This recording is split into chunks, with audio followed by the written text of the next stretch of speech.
contribution spectroscopy, thermometry, and open dynamics in the ultra strong coupling regime. Well, I'm going to speak in Spanish. ¿It's okay? Okay. Bueno, es la primera vez que presento en este seminario. La verdad, a la mayoría no los conozco, es la primera vez que interactúo con la mayoría de ustedes. Y pues lo que quería hacer era presentarles un poco de lo que hice en mi trabajo de doctorado. Yo estudié en INAOE, ahí hice el doctorado, y lo que estuvimos trabajando ahí justamente fue espectroscopía, termometría y un poco de dinámica en la parte del régimen ultrafuerte. Aquí he visto que la mayoría he escuchado que muchos han trabajado con la parte de dinámica, de dinámica abierta, entonces pues a lo mejor no me pueden apoyar en esta parte, ¿no? ¿Qué es lo primero que vamos a ver? Vamos a ver un poco en la introducción, en qué consiste el régimen ultrafuerte, con cuál fue el modelo que trabajamos, pues el modelo Hochschild. Les voy a platicar más o menos en qué consiste el modelo Hochschild que hicimos en este modelo. Lo primero que hicimos fue diagonalizarlo. Ya cuando lo analizamos, hicimos el análisis de los eigenvalores y la energía, y también pues la parte de número promedio de excitación. Hay otra parte donde estudiamos la parte del sistema cerrado. En esta parte presentamos las transiciones de energía y un poco de espectroscopía. ¿Por qué nos sirve la espectroscopía? Porque justamente nos ayuda pues, a ver cómo es la interacción en mi sistema. También, bueno, cerrado, ¿verdad? No estamos interactuando con ningún ambiente. Por la parte del sistema abierto, se presenta la parte de termometría cuántica, y también se introduce la ecuación maestra. ¿Va? Bien, bueno, al final la conclusión. ¿En qué consiste justamente trabajar con el régimen ultrafuerte? Nosotros cuando estamos trabajando en el régimen ultrafuerte proponemos que, bueno, nosotros tenemos interacción de luz y materia, y esta interacción estamos diciendo que es del orden o es comparable a las frecuencias naturales del sistema. Entonces, estamos trabajando en un orden entre 0.1, una de las frecuencias naturales del sistema, que está en este rango, ¿no? Y si queremos trabajar en el deep coupling, que es, hay partes en que también trabajamos con acoplamiento profundo, pues estamos diciendo que es mucho mayor, ¿no? Ok, entonces. ¿Qué es omega C y G? G, en esta parte, G es el acoplamiento que se tiene con el sistema. ¿Y omega C y omega D? En este caso, omega C y omega C son las frecuencias naturales del sistema. Por ejemplo, si yo tengo dos osciladores que están interactuando, tengo dos osciladores que están interactuando, pues es cada una de las frecuencias de los osciladores. ¿Sí? Entonces, ¿qué es lo que pasa cuando nosotros estamos trabajando en el régimen ultrafuerte?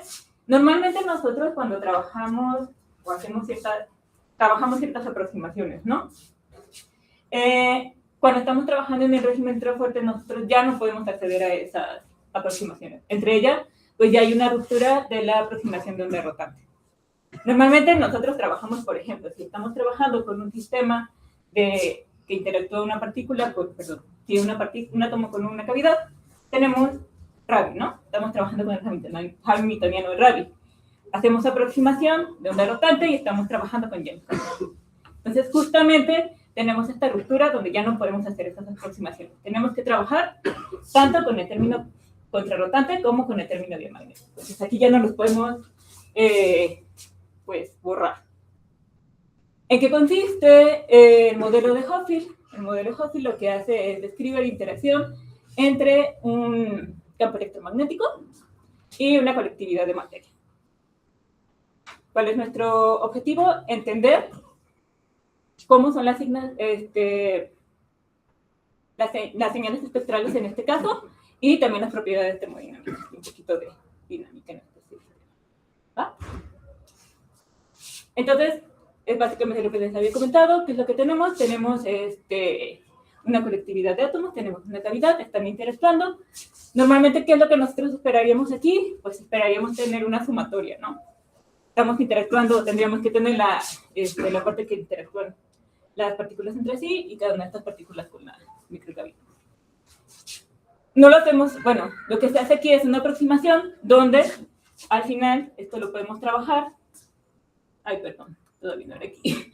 Bueno, se hace una aproximación donde se puede trabajar como si tuviéramos dos osciladores armónicos. Pero bueno, ahorita vamos, pensé que lo tenía en la siguiente. Va, entonces, este es el sistema con el que vamos a trabajar. Entonces, el coupling de 0.1 a 1 y diptro mayor a 1. ¿Va? Muy bien. Ya hay experimentos que han trabajado justamente con esta parte. El primero que justamente encontró la forma de trabajar el electrocoupling fueron los Polar-Ethernet intersubbanda. Entonces, ¿qué es lo que tenemos aquí? Tenemos pozos cuánticos con microcavidades. ¿Qué es lo que interactúa? Interactúan los fotones con las transiciones intersubbandas y pues fue el primer dispositivo experimental que trabaja con el electrocoupling. También tenemos el primero que estuvo trabajando con direct coupling y en este tenemos circuitos de QED. En esta parte tenemos circuitos superconductores con resonadores de microondas que interactúan los fotones con los niveles de qubit. Este ya también es el primero que trabaja con el direct coupling. Sí. Y también tenemos los polaritones. En este parte tenemos un gas de 2 dimensiones con un campo magnético y un resonador en terahertz, ¿qué es lo que interactúa? Los fotones con el ciclotrón. Entonces, hasta este momento era el que tenía el mayor. Ahorita ya hay, por ejemplo, ¿cómo se llama? Otras plataformas que ya incluso alcanzan ETA, esta es el acoplamiento, de alrededor de 6. Entonces, sí ya se ha trabajado mucho como en esta parte para trabajar en deep coupling. Son los que les acabo de comentar. Tenemos los circuitos superconductores. Estos son uniones de Josephson. Acá tenemos las polaritones intersubbandas y los polaritones en lambda. Ahora sí, el modelo de Hopfield, me adelanté un poco. Lo que les comentaba, que es lo que tenemos una colectividad de excitaciones y pues tenemos una cavidad, ¿no? Entonces queremos ver cómo es esa interacción. Nosotros podemos tener una versión simplificada del modelo de Hopfield, que es este de aquí, que es básicamente lo que observamos de forma efectiva aquí, que esto se puede trabajar como si tuviéramos dos osciladores armónicos acoplados. ¿Cómo es este acoplamiento? Pues justamente, ¿no? Entonces, primero tenemos la parte que nos describe, digamos, la dinámica de la parte de la cavidad. Tenemos también la parte que nos indica la dinámica únicamente de la colectividad y todas estas partes, todo lo que está rosita, nos indica la dinámica de acoplamiento. Tenemos 3 factores de acoplamiento: términos rotantes, términos contrarrotantes y términos diamagnéticos. ¿Hasta aquí hay alguna duda?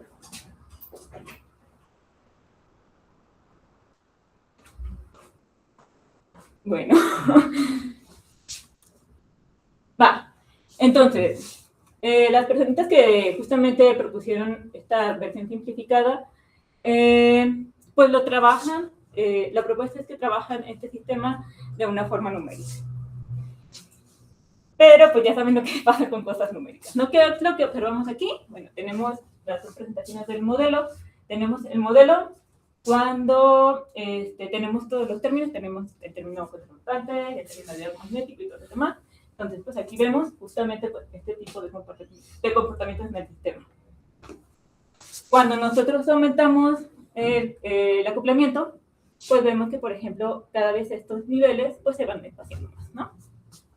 ¿Qué es lo que pasa en esta parte? Bueno, por ejemplo, no sé si ustedes alcanzan a ver esta partecita de aquí. ¿Quieren la uso? Pero aquí parece como que hay un gap, ¿no? ¿Sí lo alcanzan a ver? ¿Sí se ve? Vale. ¿Bueno? Yo lo veo. ¿No se los demás? ¿Sí? Ah, ok. O lo podemos hacer un zoom si gustan. No, o puedes dibujarlo en el pizarrón solo para que vean cómo es. Ah, ok. Pero son solo 2 niveles, ¿no? Que se acercan. Como así, ¿no? Ajá. En esta parte. Bueno, como en estas dos partes. Y por otra parte, los que tenemos de líneas punteadas es para cuando no estamos contemplando el término. Entonces, si se fijan, aquí hay un colapso en energía y pues esto se puede contemplar como una transición de fase. Entonces, bueno, tenemos este colapso y pues en general cómo se ve de forma numérica. Entonces, ¿cuál fue una de las propuestas que estuvimos trabajando en el doctorado? Pues justamente no trabajarlo de forma numérica, sino trabajarlo de forma analítica. Entonces, para trabajarlo de forma analítica se proponen hacer 4 transformaciones. La primera transformación que se propone hacer es un cambio de fase y de signo, ¿sí? Para justamente quitar este y que tenemos por ahí. Después contemplamos una primera rotación del sistema en X y P, específicamente la rotación en puertos. Después hacemos un desjuicio, que pues depende de X, PX, Y y de P. Y una segunda rotación, aquí no lo pongo explícitamente, pero todos estos parámetros involucran pues todas las frecuencias, todos los parámetros que teníamos antes. Entonces, con estas 4 transformaciones, nosotros podemos diagonalizar el sistema.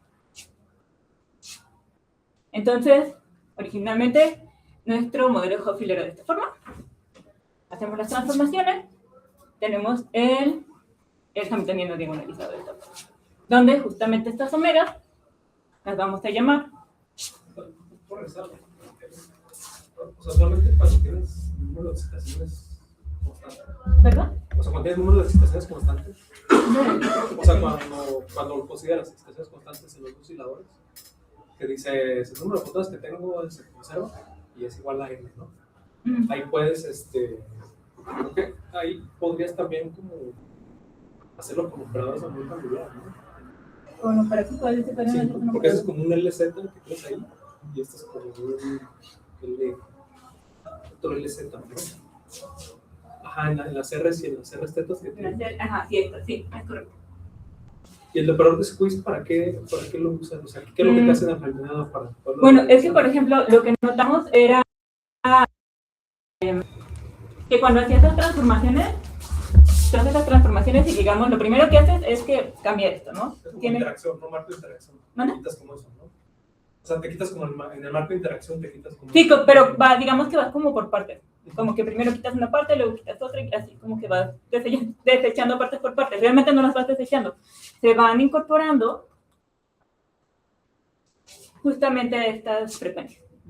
¿Por qué? Porque las frecuencias quedan de esta forma. Ajá. Entonces, básicamente, todo se va cargando a las frecuencias. Ajá. Sí, de hecho, algo que se me olvidó comentarles, que creo que era un punto importante, era que justamente este hamiltoniano es un hamiltoniano, ahí se me fue el nombre. Asimétrico no es asimétrico. O sea, que en las que son distintos, ¿no? Anisotrópico, perdón. ¿Eh? Cuadrático, ¿no? Entonces sí se tiene que ser integrado. ¿Alguna otra observación? No. Pero no conserva el número de fotones. No conserva el número de fotones. De hecho, ahorita les voy a poner una gráfica sobre esto. Entonces, ¿qué es lo que pasa? Que justamente vamos cargando pues, cada uno de los elementos que teníamos, como las frecuencias, los factores de acoplamiento y el término diamagnético, pues todo se va cargando en las nuevas frecuencias. A estas frecuencias se les conoce como frecuencias polaritónicas. Básicamente, ¿qué es lo que observamos? Observamos que ahora nuestro sistema se comporta como si nosotros tuviéramos polaritones, que son mezclas entre materia y energía, pero estos se comportan como si fueran como sus propias partículas, como cuasipartículas. Bueno, no como cuasipartículas, son cuasipartículas. Entonces, esta es la solución para cuando nosotros tenemos el modelo de Hopfield anisotrópico. ¿Qué pasa si nosotros restringimos a que G1, G2 sean iguales y D sea de esta forma? El que D sea de esta forma no es que yo me la haya inventado, realmente hay una regla que es la regla de TKR, en la que proponen, bien deducen que D es de esa forma, ¿no? Entonces, yo lo único que hago en esta parte para reducir esta frecuencia polaritónica es, pues, trabajar estos casos para ¿sí? Entonces, pues, vemos que se simplifica mucho de 4 a 5. ¿Hasta aquí el uso?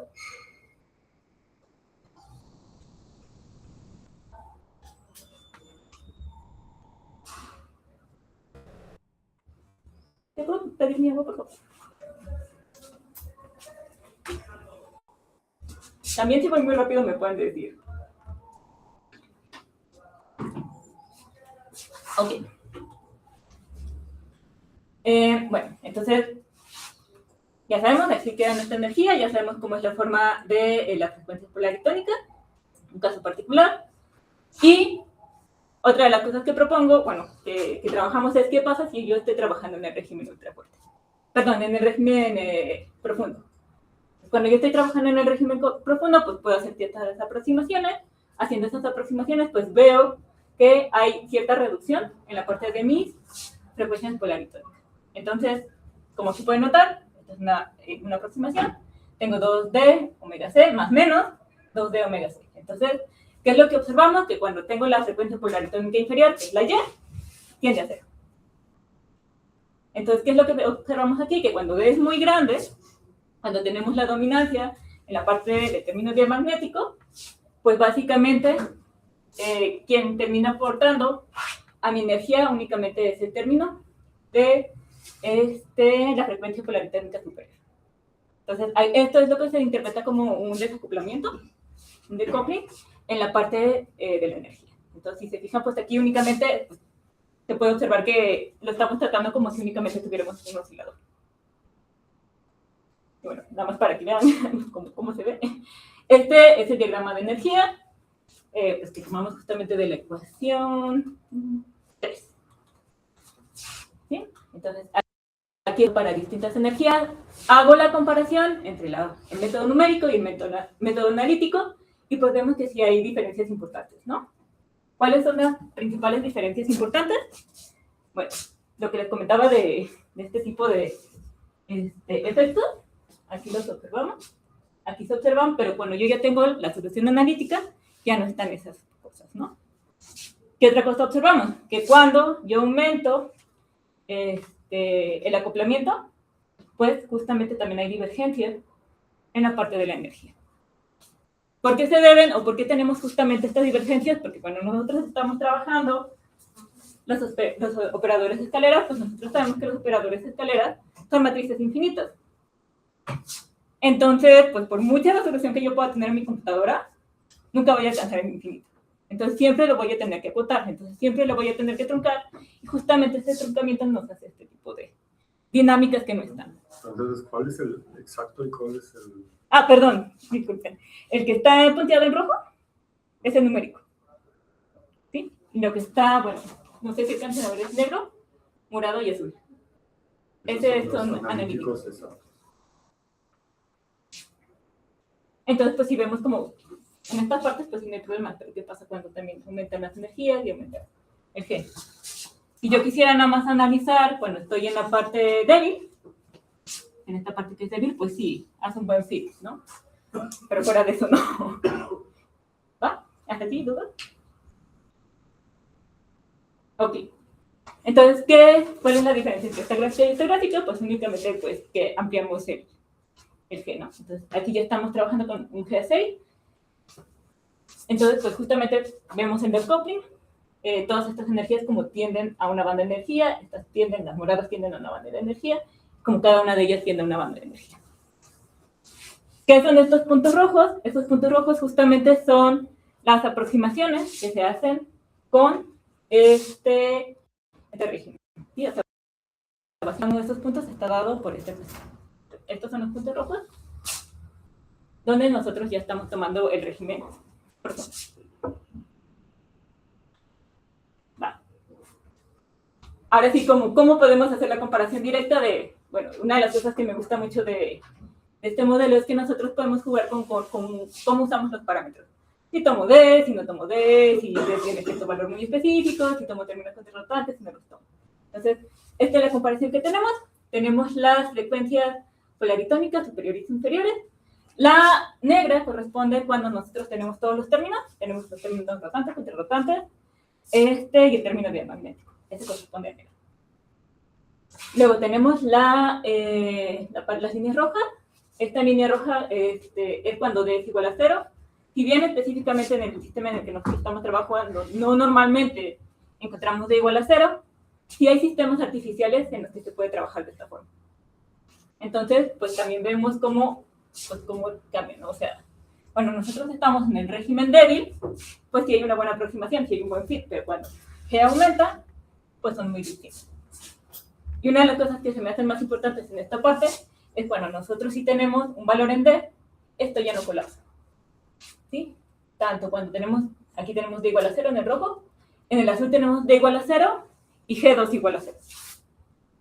Entonces aquí también hay un colapso, ¿no? Entonces es así como se ven las frecuencias polaritónicas ya comparando una con otra.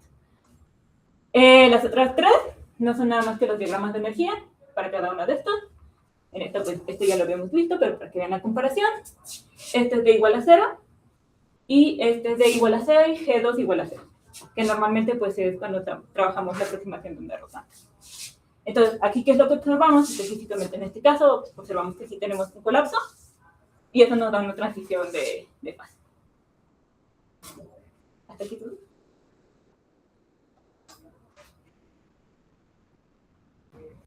¿O no entiendo nada? Ok.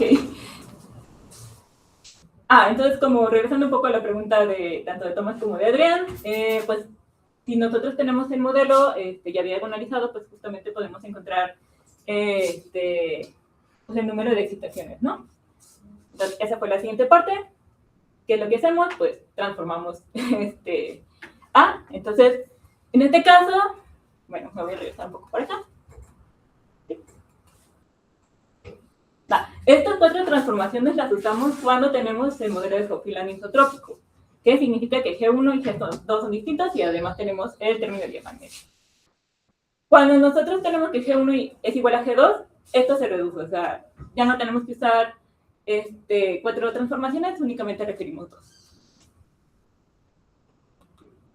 Entonces, aquí ya estamos dando por hecho que estamos trabajando G1 igual a G2 y entonces esto se reduce bastante, ¿no? O sea, las nuevas transformaciones que vamos a tener, pues nada más en estas dos transformaciones.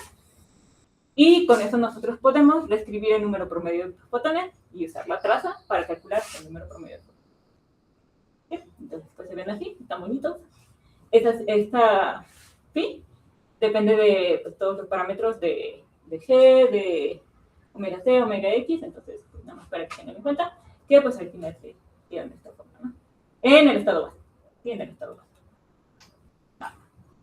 Cuando nosotros específicamente usamos la regla de suma de TRK, observamos que el número promedio de excitaciones se simplifica bastante. Entonces, en este caso, ¿qué es lo que observamos? Que cada uno del número promedio de excitaciones son iguales. Entonces, aquí, ¿qué es lo que observamos? Que no importa en cuál de los dos marcos nos encontremos, vamos a tener el mismo número de excitaciones. ¿Qué pasa cuando yo estoy trabajando con D igual a 0? Aquí sí todas nuestras excitaciones son distintas. Así como lo vemos aquí. Entonces, esta línea negra responde justamente a cuando D cumple con la regla de TKR, entonces todas nuestras excitaciones son iguales, no importa que yo me encuentre en el marco de X, en el marco de X y Y, o en el marco de B y C, vamos a tener las mismas excitaciones. Cuando nosotros estamos en D igual a 0, entonces pues sí observamos que el número promedio de fotones está, ¿sí? Es distinto, esto diverge, esto al parecer llega a un límite, y pues sí. Por ahí vamos. Hasta aquí, terminamos la primera parte. Eso siempre es para el estado base. Vale, el estado base. Sí, para el estado base. Y pues también estamos haciendo pues la comparación de cómo es cuando nosotros aumentamos el acoplamiento. ¿Sí? Entonces terminamos la primera parte. ¿Hasta aquí dudas? Ok. Va. Entonces, en esta segunda parte más bien, les voy a presentar un poco de cómo es el sistema cerrado. Entonces, ¿qué es lo primero que estudiamos? Pues cómo son las transiciones de energía. Entonces, tomamos las primeras transiciones de energía, y pues nada más. Estoy poniendo de nuevo cómo son los niveles de energía, cómo es las frecuencias polaritónicas, y pues las primeras dos, ¿no? Entonces, aquí tenemos el signo 0, Aquí tenemos el 0,1, 0,0 y 0,0. Entonces, ¿qué es lo que nos deja esto? Pues que tenemos únicamente las frecuencias políticas. ¿Qué es lo que observamos? Justamente cuando trabajamos esto, observamos que empezamos a tener cruces evitados. Esto es debido a que tenemos esta interacción. Entonces, ¿cuál es la diferencia entre cada una de estas 4 gráficas? Bueno, primero tenemos d igual a 0, d igual a 0.5, digamos la mitad de lo que tenemos normalmente de la regla de TKR. Tenemos también en términos de magnético con la regla de TKR, y aquí tenemos la comparación de los 3 modelos, ¿sí? Para que sea de forma directa. Bueno, entonces, ¿qué es lo que tenemos? Las líneas horizontales, bueno, las líneas horizontales, las 2 negras, son las frecuencias de nuestro sistema, omega C y omega B. Es decir, para las 4. ¿Qué es lo que tenemos aquí? Aquí es cuando G, bueno, todas las azules, en estas 3, corresponde a cuando G es igual a 0.5. Entonces, ¿qué es lo que quiero que observemos mucho en estas 3 gráficas? Que cuando G es pequeño, nosotros podemos ver como una especie de simetría, ¿sí? Sobre los ejes. O sea, estos son como muy similares. O sea, así lo podemos poner como que nuestras dos frecuencias nos funcionan como ejes de simetría. ¿Sí? ¿Qué pasa cuando nosotros aumentamos G? ¿Qué es lo que me podrían decir que se observa cuando se aumenta G? Que son estas 3, ¿sí? Estas líneas rojas.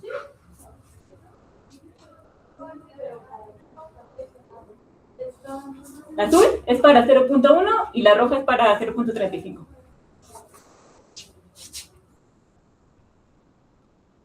Se hace más grande, se hace más pequeño, se hace más grande. La simetría también es otra cosa. Así las azules, pues, como comentaba, eran simétricas y las rojas ya no son tan simétricas. Una está más pegada de un eje que de otro. Entonces, ¿qué es lo que observamos también aquí? Que cuando tenemos término de magnético, pues esto se pega más, ¿sí? A diferencia de cuando B es igual a 0. Aquí sí ya tenemos una comparación de cuando tenemos una G que es igual, G igual a 0.35, y pues sí vemos que, por ejemplo, aquí cuando aumentamos omega, pues esto tiende al mismo punto. Y pues aquí con estas, pues sí observamos divergencias. ¿Sí? Bueno, ¿y para qué queremos esto, no? Esto es para darnos más o menos una idea por dónde debería ir nuestro espectro físico. Específicamente, yo aquí estuve trabajando el espectro de Eberly-Wojtowicz. Hay otras formas de trabajar el espectro, me imagino que ustedes han trabajado con esas otras formas, que justamente necesitan de la ecuación maestra para trabajar el espectro. En este caso, la propuesta es trabajarlo desde una forma pues que no necesites hacer esa interacción con el ambiente. Entonces, la propuesta es trabajar con este modelo, que es lo que tenemos. Tenemos gamma, que gamma básicamente, bueno, y es de las cosas que no me había tocado ver con otros modelos, ya está considerando el ancho o la resolución con la que vamos a ver nuestro espectro. Porque normalmente nosotros consideramos cosas muy ideales, como que nuestro espectro sea infinito, o sea, tenga una resolución infinita. Eso no es verdad. Omega es la frecuencia central de nuestro sistema, y, bueno, este término es la autocorrelación que tenemos para la parte de la cavidad. Nosotros podemos trabajar tanto la parte de la cavidad como la parte de la materia. En esta parte únicamente vamos a trabajar la parte de la cavidad.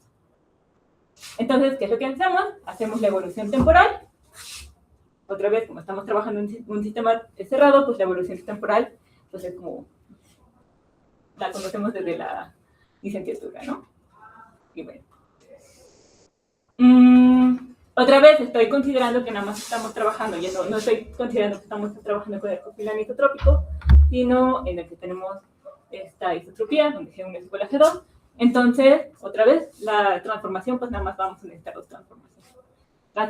Transformamos bueno, ya tenemos el hamiltoniano, el Hopfield, lo podemos reescribir como el hamiltoniano diagonalizado, multiplicado por cada una de las transformaciones, y pues hacemos toda la matemática, ¿no? ¿Hasta aquí todo bien? Físicamente el espectro no entiendo que... porque depende del tiempo, ¿no? Sí. Entonces, ¿qué significa eso? ¿Que depende del tiempo? El espectro normalmente no depende del tiempo. Bueno, realmente lo que lo que hacemos aquí es una aproximación cuando se entiende. Bueno, entonces termina por no depender del tiempo. si el análisis que hacemos en este acuerdo se estabiliza. Pero bueno, este específicamente sí toma como parámetro también el tiempo y después ya hacen las aproximaciones para que no dependa. Y ahí en los exponenciales no olvidaste un signo menos. En los exponenciales, Un signo menos. ajá, No debería ser I a la menos que 1 gamma. Porque eso explota, creo que ¿no? se compensa un poco. Si no me recuerdo, como que recuerdo que se ok. compensa con esta parte. Ajá. Sí, sí, sí. Va, entonces, ¿cómo queda al final nuestro A que depende del tiempo, nuestro operador que depende del tiempo? Pues vemos que termina dependiendo de cada uno de los operadores con los que estamos trabajando. Y cada uno de ellos tiene pues su propia función del que depende del tiempo. Entonces, pues, ¿qué es lo que queremos estar aquí? Pues ya podemos hacer la autocorrelación, ya sabemos cómo es la forma explícita de esta. Entonces, sacamos la autocorrelación. Y pues ya, ¿no? Pues esto nos ayuda allá cuando nosotros queremos saber para un estado específico, pues nada más proponemos el estado con el que queremos trabajar. ¿Sí? En este caso estamos trabajando con el 1,0, estamos diciendo que sí tenemos excitación en la parte de la cavidad y no tenemos nada en la parte de la materia. Entonces, básicamente quedaría de la forma de 18. Entonces, pues si se fijan, pues, así como comentaba Tomás, pues sí depende del tiempo. Pero ¿qué es lo que hacemos para ya la parte del espectro? Tendemos o esperamos una parte donde ya se estabilice el espectro y pues esto, bueno, se tiende a ser infinito, perdón.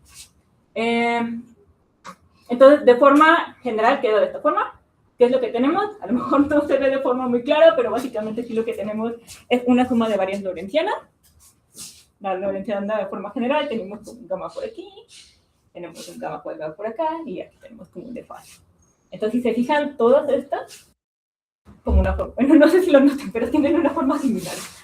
¿Sí? Tenemos estos gammas, estos menos omegas, estos menos omegas.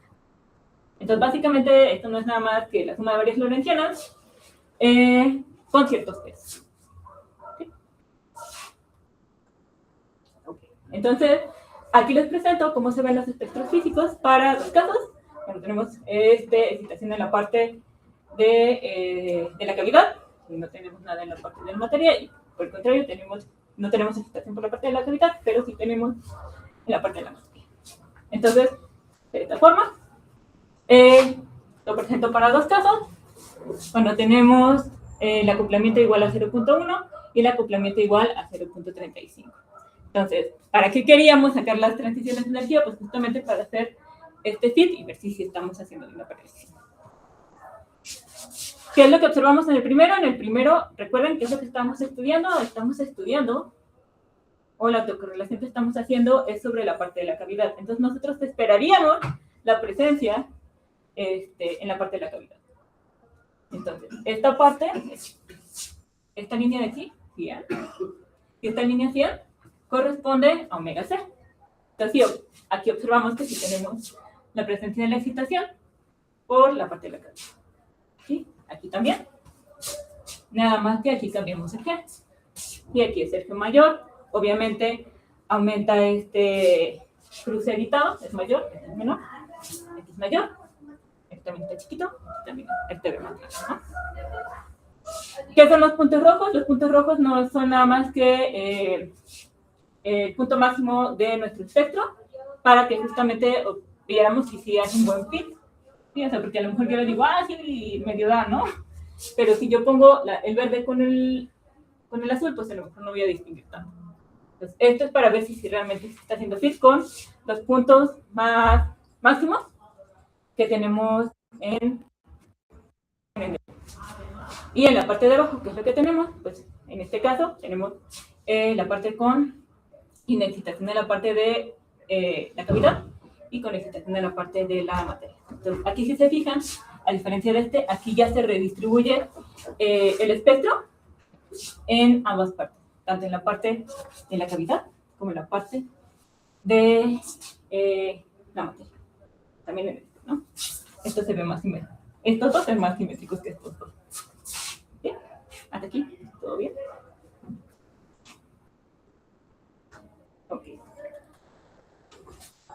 ¿Qué es otra cosa que podemos estudiar? El vacuum rabbit splitting, donde, ¿qué es lo que consideramos? Que estamos en resonancia, omega 6 igual a omega B, entonces nosotros, dado estas características, podemos sacar el vacuum rabbit splitting.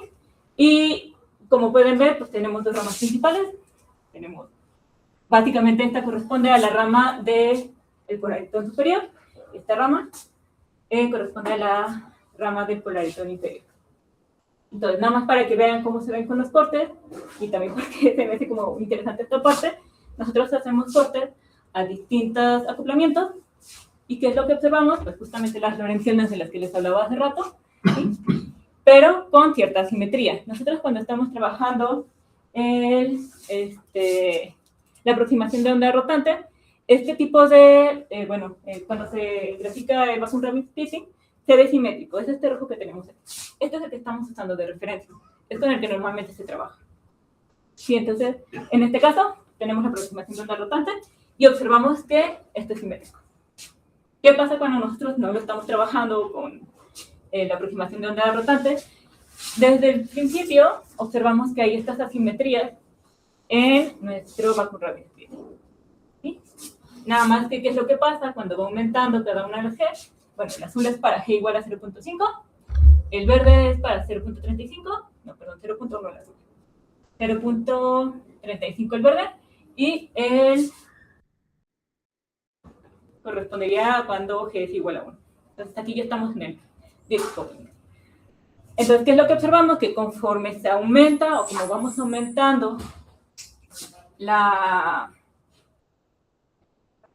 el acoplamiento, pues este pico se va haciendo más pequeño y este pico se va haciendo más pequeño.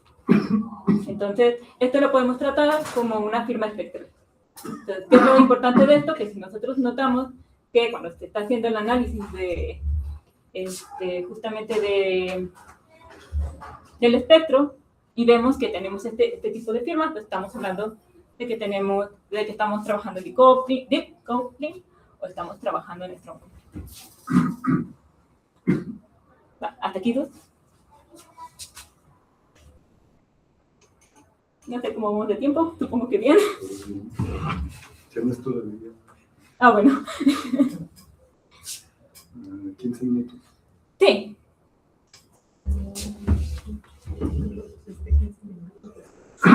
Va. Ahora la parte de sistema abierto. Primero la parte de termometría. ¿Qué es lo que se propone para trabajar la parte de termometría? Ahorita ya nos vamos a olvidar de todo lo anterior. Y vamos a la parte de termometría. ¿Qué es lo que tenemos? Tenemos un sistema que está a cierta temperatura y yo lo que quiero saber es cuál es la temperatura del sistema. ¿Cómo lo voy a hacer? Pues yo voy a acoplar dos sistemas, mi sistema de prueba con el sistema del que quiero conocer su temperatura. Cuando entre en el equilibrio termodinámico, ¿qué es lo que voy a hacer? Pues lo voy a desacoplar. Y en lugar de medir la temperatura de este sistema, lo que voy a hacer es medir la temperatura de la prueba. Un termómetro, ¿no? Nada nuevo por aquí. Entonces, ¿cuál es la propuesta? Que nosotros hacemos el modelo de Hopfield como justamente este termómetro. Entonces, el mismo principio, yo tengo mi sistema de Hopfield, lo hago interactuar hasta que llegue a un equilibrio termodinámico y después, ya cuando llegue a ese equilibrio termodinámico, desacoplo, mido la temperatura por medio de el modelo de Hopfield. Entonces, ¿la S la quieres para calcular las temperaturas? ¿Perdón? ¿La S la quieres para calcular las temperaturas? ¿La S? La S que hiciste, las S anteriores. Esas. No. No, de hecho, para medir la temperatura vamos a usar la información cuántica de Fischer. Era el siguiente punto. Vale. Entonces, bueno, en general la información cuántica de Fischer nos ayuda como a medir, depende de la información cuántica que tenemos del sistema, nos ayuda a medir alguna cantidad específica que desconocemos del sistema.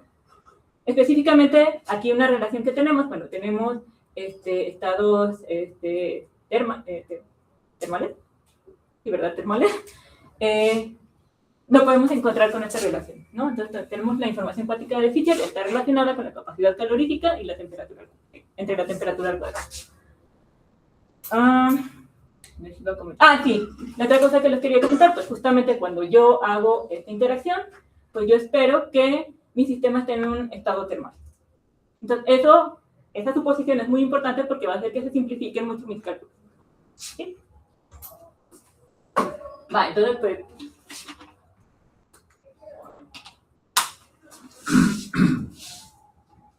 Si yo ya sé que la información cuántica de Fisher depende de la capacidad calorífica, pues voy a buscar una forma en la que yo pueda calcular la capacidad calorífica para encontrar la información cuántica de Fisher. Entonces, bueno, nosotros creo que por el nombre del grupo ya todos sabemos hacer este tipo de cálculos. Entonces, ¿qué es lo que hacemos? Calculamos la función de partición. Para la función de partición, pues ya sabemos que puede dar con la traza de pues, la exponencial del hamiltoniano. Entonces, como está la traza, pues podemos como... Pues sí, se simplifican básicamente los cálculos cuando nosotros estamos trabajando con la traza, ¿no? Entonces, de aquí podemos pasar directamente, bueno, no directamente haciendo el hamiltoniano directo de Hotspur al diagonalizado. Entonces, no sé si se acuerdan cómo era el hamiltoniano diagonalizado. ¿Cómo era? Ajá, dos osciladores armónicos desacoplados. Entonces, al final nosotros podemos escribir nuestra función de partición como la función de partición de cada uno de estos osciladores, que básicamente es esto, ¿no? Y pues, como se ve, pues básicamente es de esta forma. Depende, otra vez estamos dependiendo únicamente de la temperatura y de las frecuencias polaritónicas, tanto superior como inferior. Entonces, ya que tenemos nuestra función de partición, podemos calcular la energía interna. Teniendo la energía interna, podemos calcular la capacidad calorífica. No puse las ecuaciones porque creo que está un poquito de más, pero bueno. Entonces, ya tenemos capacidad calorífica, entonces ya podemos encontrar la información cuántica de Fisher. ¿Va? Entonces, bueno, de esta forma, yo pues tengo esto de aquí. Entonces, pues ya nada más sé que la información cuántica de Fisher es esto entre t cuadrado. Entonces, pues al final es la misma ecuación, nada más que aquí es ya la parte. Y nada más para que recuerden cómo son las frecuencias polaritónicas. Entonces, ¿cómo se ve la información cuántica de Fisher? Esto es lo que tenemos. Esto es cuando tenemos el modelo de Hopf completo, tenemos la parte de los términos contrarrestantes y la parte de dial magnética. ¿Qué es lo que observamos? Que justamente, bueno, las partes azules son las que tienen menos información cuántica de Fisher y las rojas, las que tienen el rojo, son las que tienen más información cuántica de Fisher. Entonces, observamos que cuando aumenta justamente el acoplamiento, pues nuestra precisión también aumenta. Y que básicamente es lo que nos dice el energía cuántica. Entonces, pues, vemos que conforme esto aumenta, pues tenemos esta parte. ¿Sí? Y si nosotros hacemos cortes como por aquí, pues vamos a encontrar cosas como de este estilo, ¿no?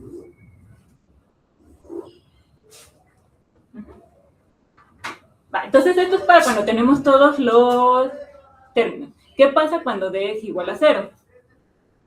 Ya habíamos visto que cuando tenemos D igual a 0, tenemos una transición de fase cuántica. Entonces, aquí tiene un comportamiento distinto. De hecho, cuando yo quise hacer una gráfica similar a esta, no pude porque era tanta la diferencia que no se veía nada. Entonces, en este caso, opté por trabajar la señal a ruido, que es entre delta T.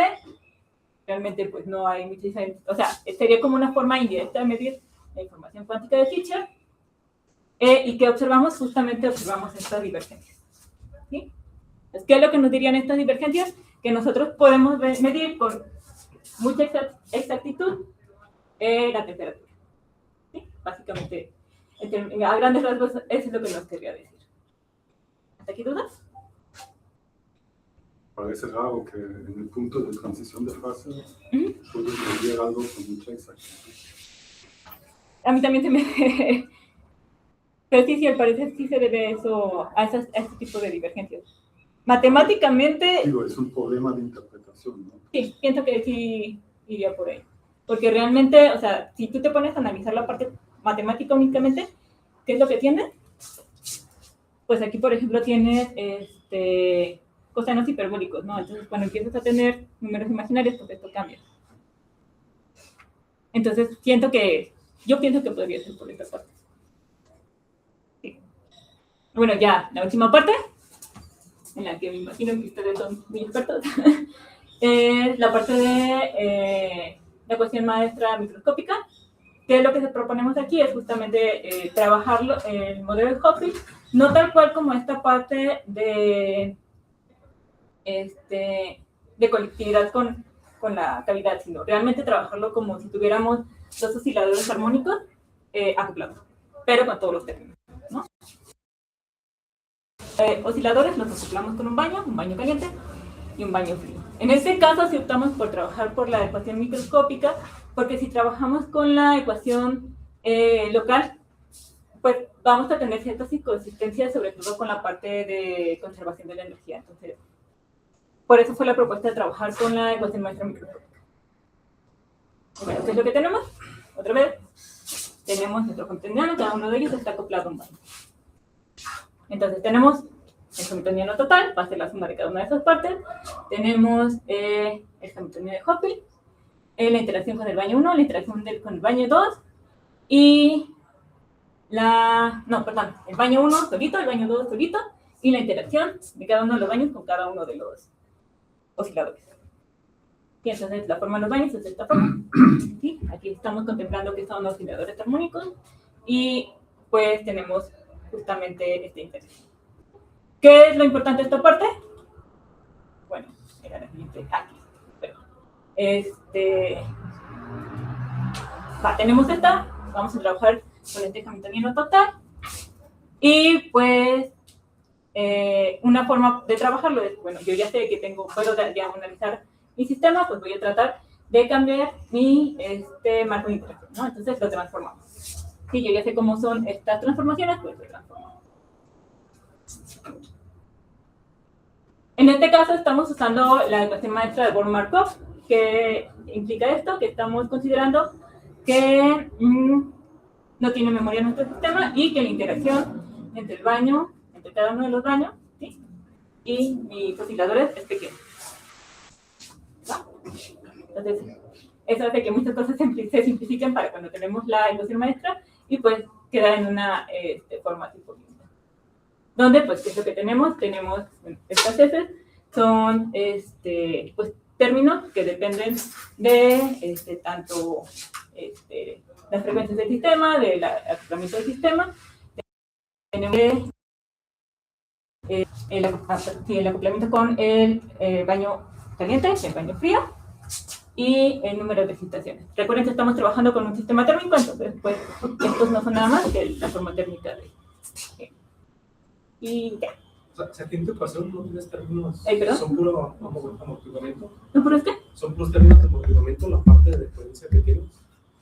¿Esto? O sea, lo de tu ecuación maestra, solo tienes amortiguamiento, la parte de coherencia. Ah, aparte no. Extra. Ajá. No. O sea, ¿qué significan las celdas? Más bien una pregunta. ¿Qué le hacen? las celdas grandotas. vienen más bien de la transformación de nuestro sistema. No, El amortiguamiento sería de esto. las L es en la 28, Así es. los operadores L de la ecuación maestra. Perdón. Sí. Ay, no lo puse. No, sí, tienes razón. Si es puro amortiguamiento. Es puro amortiguamiento. Es correcto, puro Son amortiguamiento. los operadores del IMPLAN. Son los operadores. Sí, ya. No lo escribí de forma física, pero sí son los operadores. Pues es la temperatura cero. En No general, tiene lo sentido. estamos tomando en general. Tenemos la temperatura del baño caliente y la temperatura del baño frío. Entonces las L son medio complicados, son esos, Sí. ¿cómo se llaman? Sí, está bien. Pero bueno, ya con eso concluimos. ¿Qué fue lo que hicimos? Pues lo primero fue justamente la solución analítica de la parte del fósil anisotrópico. ¿Qué es lo que encontramos? Que justamente tenemos una mejor descripción de nuestro sistema, como deberíamos esperarlo, cuando tenemos la solución analítica comparado cuando tenemos la solución numérica. ¿Qué más tenemos? Vemos cuál es la influencia que tenemos tanto de los términos contrarrotantes como del término diamagnético, y cómo se ve reflejada tanto en las energías como en las eigenfrecuencias, ¿no? También se hizo un análisis del Div-Strong Copy, donde observamos que pues, cuando justamente estamos trabajando en ese régimen, pues al final se ve es como si únicamente estuviéramos trabajando como con un oscilador armónico. ¿Qué otra cosa vimos? ¿Cuál es la influencia que tiene el término diamagnético en las excitaciones? Vimos que cuando justamente estamos trabajando este término, pues todas las excitaciones son iguales. O sea, no importa en cuál de los marcos yo me encuentre, todas las excitaciones son iguales. Si D es igual a 0, ahí sí ya. También se estudió pues, justamente la parte del espectro de Ribot-Sevig y pues vimos justamente cómo al final se ve el espectro, cómo es la distribución, dependiendo qué era lo que queríamos observar, ¿no? Observamos que en el vacuum rapid splitting encontramos estas asimetrías. Estas asimetrías las podemos trabajar como si fueran señales, firmas específicas de los sistemas. ¿Por qué? Porque pues, justamente encontramos las asimetrías. Para la parte de la información cuántica de Fischer, pues vemos que sí nos ayuda, o sea, si nosotros estamos trabajando con un sistema muy específico y D es igual a 0, que podría interpretar, así como dice Tomás, yo creo que sí es cuestión de interpretación, pero ahorita la interpretación que me encontramos fue que nosotros podemos medir de forma arbitrariamente alta, con muy buena precisión, la temperatura. Y ya nada más, pues la última parte es que se derivó la ecuación microscópica. Y ya. Gracias. ¿Preguntas?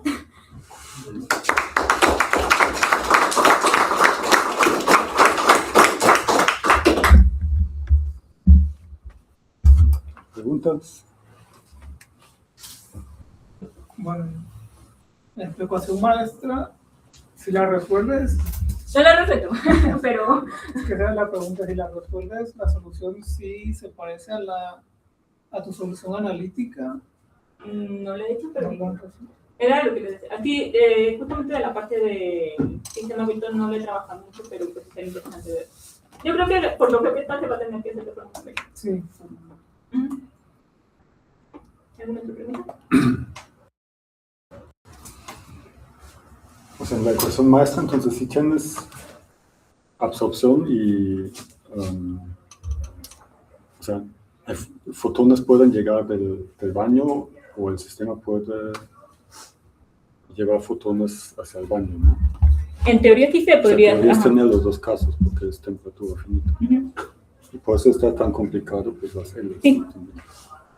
Bueno, Sí. ¿Alguna otra pregunta? No se asustaron, ¿verdad? Bueno, está bien. sí, sí. No, pues muchas gracias por permitirme presentar. Realmente no había tenido mucho la oportunidad de presentar trabajo, entonces les agradezco mucho que estuvieran aquí y me escucharon. Muchas gracias.